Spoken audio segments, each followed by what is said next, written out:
এবছরে প্রথম রুমাই রেসিপিতে আমি তালের আইটেম করব। ক্রাঞ্চি হয়েছে দেখুন, আর দেখতে কি সুন্দর হয়েছে সুজি দেওয়ার জন্য।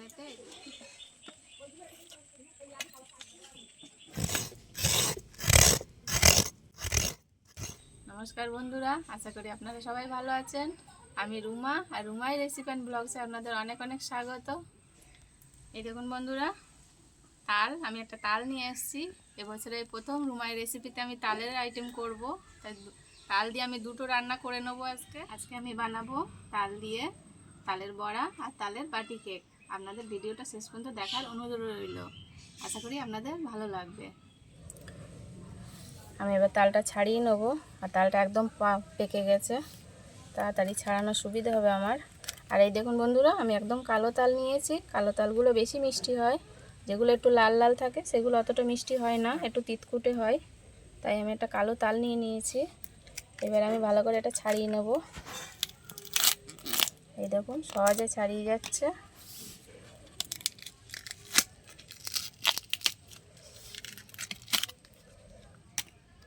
কি সুন্দর রং এসে গেছে একদম, আর গন্ধও দারুণ বেরিয়েছে। এরকম করে আমি ছাড়িয়ে নেব।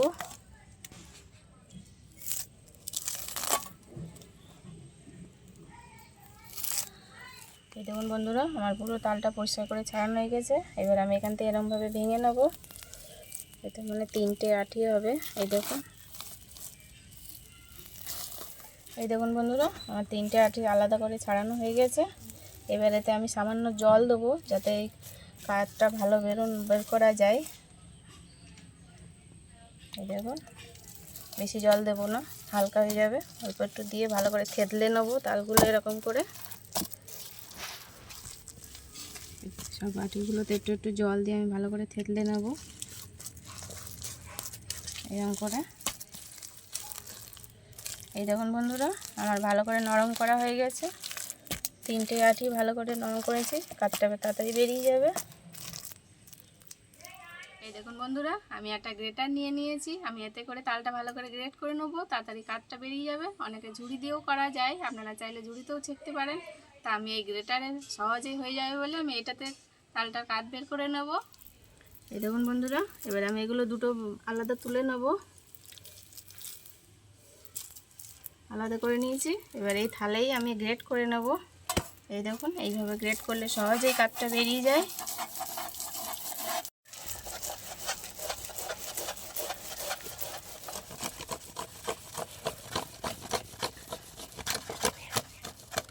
হয়ে গেছে বন্ধুরা, এই দেখুন পুরো একদম কাই বের করে নিয়েছি আমি। এই দেখুন, অনেকটা হয়েছে। একটা আঁটি করেছি এখনও, তাই এতটা হয়েছে। ওইভাবে আরও বাকি দুটো করে নেব। আমি এটা এবার একটা ছেঁকনিতে তুলে নেব।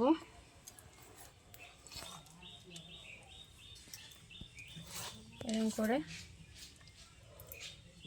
এইভাবে থাকবে। আমি বাকি আরগুলো ছেঁকে নেব, তারপরে আবার একসাথে এতে করে ছেঁকে নেব। একই রকমভাবে আরেকটাও আমি ছেঁকে নিচ্ছি। এইভাবে কাজ বের করলে তাড়াতাড়ি হয়ে যায়। আবার অনেক সময় বাঁশের যে কঞ্চি ছোট ছোট ঝুড়ি হয়, ওতে করেও করে অনেকে, কিন্তু ওতে দেরি হয়। এই গ্রেটারে করলে তাড়াতাড়ি হয়ে যাবে। এই দেখুন কিরকম তাড়াতাড়ি হয়ে যাচ্ছে। এই দেখুন বন্ধুরা, একটুখানি সময়ের মধ্যে আমার এটা হয়ে গেছে কাই বের করা। এই দেখুন, আবার এটা আমি আবার তুলে নেব।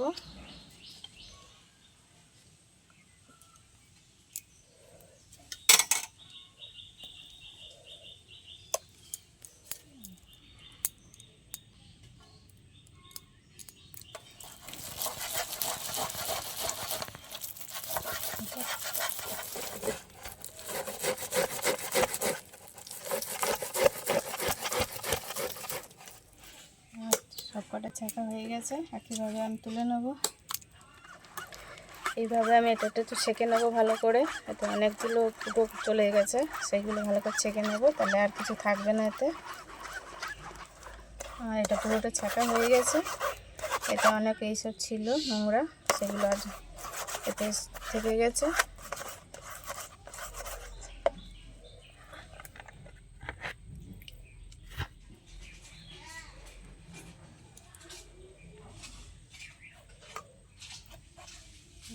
দেখুন বন্ধুরা, আমার তালের কাঠ বের করা হয়ে গেছে। এবার আমি ভালো করে এগুলো পরিষ্কার করে আবার ফিরে আসছি। আমি নারকেলটা এইভাবে কেটে নেব। আমার গাছের নারকেল পড়েছিল কালকে,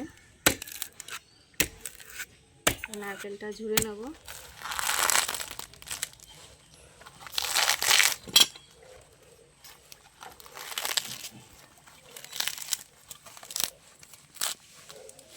এই দেখুন বন্ধুরা, নারকেলটা আমি ছাড়িয়ে নিয়েছি, একদম ঝুনু হয়ে গেছে আমার গাছের নারকেল। এবার আমি এটা ভেঙে কুড়িয়ে নেব।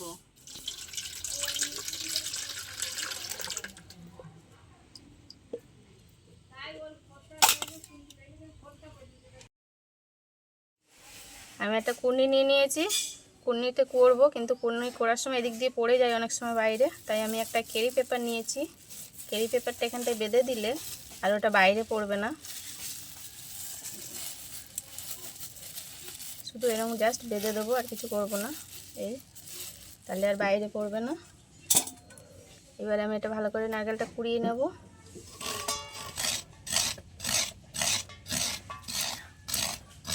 এই দেখুন বন্ধুরা, এগুলো অনেক সময় বেয়ে নিচে পড়ে যায়, ওই জন্য আমি এটা দিয়ে দিলাম। এই দেখুন আটকে গেছে, আর পড়বে না নিচে। তাহলে কাজটা অনেকটা সহজ হয়ে যাবে, তাড়াতাড়ি হয়ে যাবে।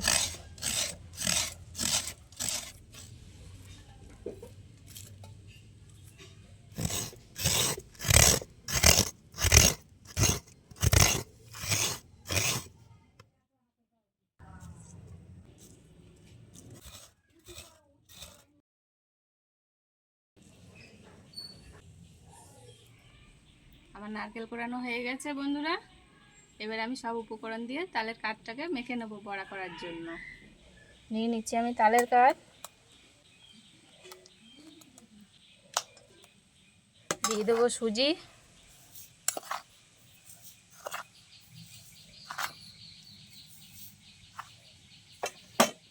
দিয়ে দেবো চালের গুঁড়ো,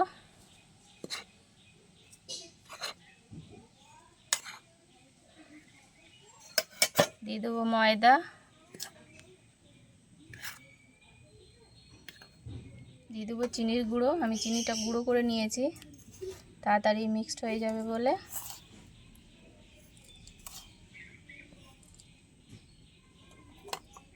দিয়ে দেবো স্বাদ মতো নুন, সামান্য নুন দিলে টেস্টটা ব্যালেন্স হয়ে যাবে। এবার দিয়ে দেবো নারকেল কুড়ানো। এবার ভালো করে আমি সব একসাথে মেখে নেব। এতে জল লাগবে না, তালের কাঠে যা রস আছে ওতেই আমার মাখানো হয়ে যাবে। গোটা চিনি দিলে অনেক সময় রসতে গলতে দেরি হয়, তাই রসে যায় পড়ে, কিন্তু আমি গুঁড়ো দিয়েছি, গুঁড়োটা দিলে সব একসাথে ভালো মাখা হয়ে যাবে।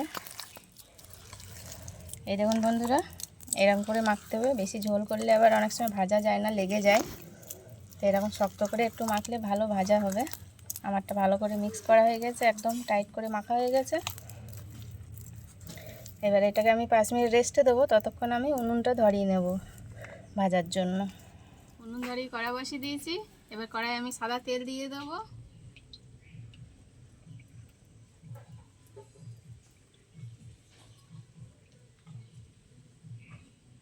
তেলটা গরম হয়ে গেছে, এবার বড়া ভাজার জন্য বড়াগুলো দিয়ে দেবো। এরকম করে দিয়ে দেবো।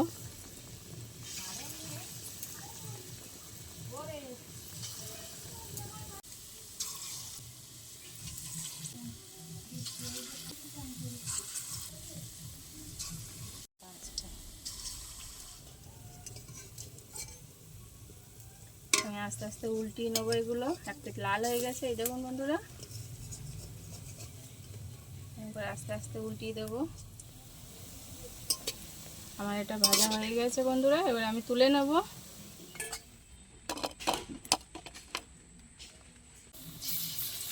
আবারও আমি এই একইভাবে দিয়ে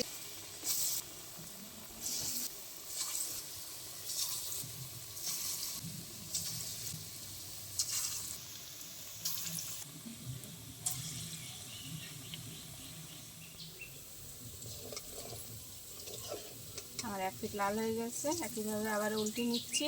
আমার ভাজা হয়ে গেছে, এবার আবারও আমি তুলে নেব।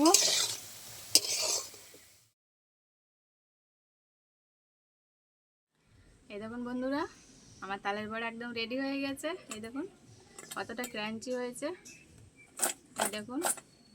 আর দেখতে কি সুন্দর হয়েছে সুজি দেওয়ার জন্যতে। এই দেখুন, এবার আমি তালের কেক করার জন্য, বাটি কেক করার জন্য আমি ব্যাটারটা এবার গুলে নেব। এবার আমি কেকের ব্যাটারটা করে নেব। তার জন্য লাগছে তালের কাঠ দিচ্ছি, আর লাগছে সুজি,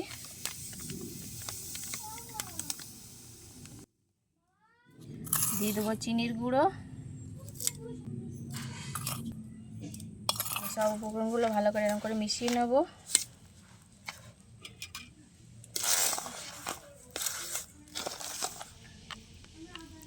এবার আমি দুধ দিয়ে গুলে নেব। এটা আমি দিয়ে দিচ্ছি দুধ, আবারও ভালো করে মিশিয়ে নেব। একটা থকথকে ব্যাটার বানানোর জন্য যতটা দুধ লাগবে আমি ততটাই দেব। আনারে যদি কেউ দুধ না থাকে তাহলে জল দিয়ে গুলে নেবেন জিনিস। এটা আমার এখনও আর একটু দুধ লাগবে এতে। এই দেখুন এরকম হয়েছে, এরকম হলে হবে না, আর একটু আমি হালকা করব।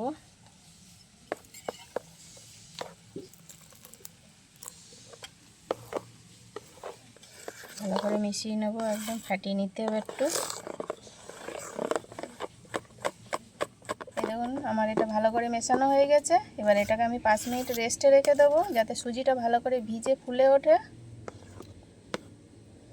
এবার 5 মিনিট আমি রেস্টে রেখে দেবো। আমার ব্যাটারটা যত সময় রেস্টে আছে আমি এই বাটি নিয়ে নিয়েছি, বাটিতে করে ভাপ দেবো কেকগুলো। বাটি কেক যেহেতু, তাই বাটিগুলোতে আমি একটু তেল ব্রাশ করে নেবো এরকম করে। এরকম করে প্রত্যেকটা বাটিতে একটু ভালো করে ব্রাশ করে নেব, তাহলে আমার কেকগুলো ভালোভাবে তাড়াতাড়ি উঠে যাবে।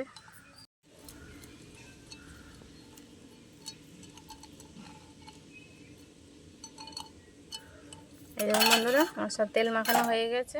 এবার আমি ব্যাটারটা খুলে দেখে নেব। এই দেখুন কতটা ফুলে কতটা হয়ে গেছে, একদম সুজিটা ভালোভাবে ফুলে গেছে, ভিজে অনেকটা ফুলে বেড়ে গেছে। এবার আমি এতে দেবো চালের গুঁড়ো।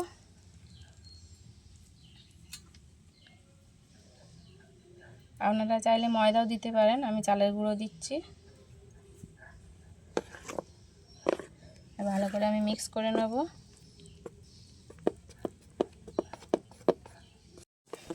এই দেখুন বন্ধুরা আমার এই পর্যায়ে এটা এসে গেছে।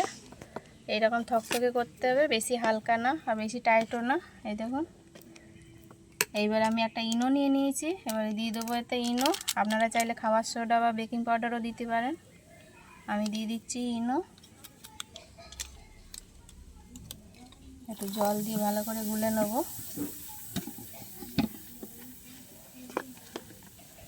ভালো করে মিক্স করে নেব এটা।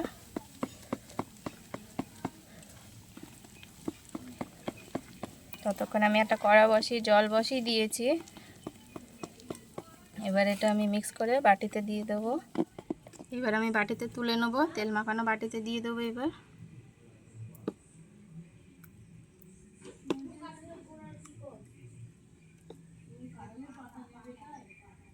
বাটি পুরো ভর্তি করে দিলে হবে না, এখনও ফুলে ভর্তি হয়ে যাবে, তাই আমি অর্ধেক অর্ধেক দেবো।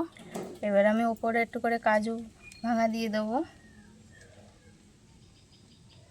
তাহলে দেখতে ভালো লাগবে। কিশমিশও দিয়ে দেবো। এরকম করে সাজিয়ে দিলে আরও জিনিসটা লোভনীয় হবে। আমার বাটিগুলো রেডি হয়ে গেছে, কড়াইয়ের জলও ফুটে গেছে। এবার আমি একটা স্ট্যান্ড নিয়ে নিয়েছি, বসিয়ে দেবো এবার কড়াই। আমি থালাটা বসিয়ে দেবো, এতে বাটিগুলো একে একে দিয়ে দেবো।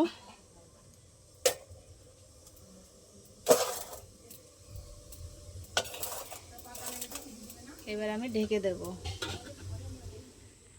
এবার আমি 10 মিনিট পরে চলে এসেছি। এবার দেখে নেবো, আমি একটা টুথপিক নিয়ে নিয়েছি, এবার দেখে নেবো খুলে কত দূর হয়েছে এটা।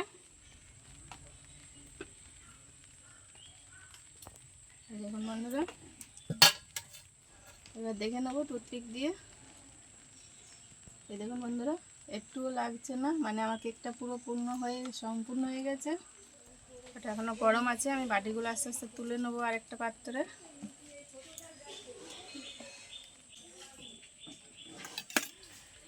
এই দেখুন কি সুন্দর ফুলে গেছে, তবে একটু ঠান্ডা হওয়ার জন্য অপেক্ষা করব আমি। আমার কেকগুলো ঠান্ডা হয়ে গেছে, এবারে আমি তুলে নেব। এই দেখুন আপনারতে উঠে আসছে, আমি নামিয়ে নেবো এবার। এই দেখুন দেখতে যেরকম সুন্দর, কি সুন্দর কালার এসছে, একদম জালিদার কেক হয়ে গেছে। এই দেখ স্পঞ্জি হয়েছে অনেকটা। এই দেখুন আমি আরগুলো তুলে নেব। আমার কেক রেডি হয়ে গেছে। এরকমভাবে আপনারাও বাড়িতে বানিয়ে দেখবেন, অবশ্যই পছন্দ হবে সবার, খেতেও সুস্বাদু হবে।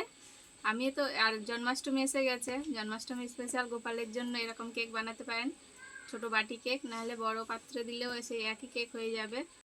আমি তো বানাবো আমার গোপালের জন্য কেক আর তালের বড়া, আপনারাও বানাবেন। আর যদি ভালো লাগে আমার রেসিপিগুলো, অবশ্যই পেজটা লাইক আর ফলো করে দেবেন। যদি ইউটিউব থেকে দেখেন তাহলে চ্যানেলটা সাবস্ক্রাইব করে দেবেন। আবার দেখা হচ্ছে পরের ভিডিওতে। তত সময় আপনারা সুস্থ থাকবেন, ভালো থাকবেন। টাটা।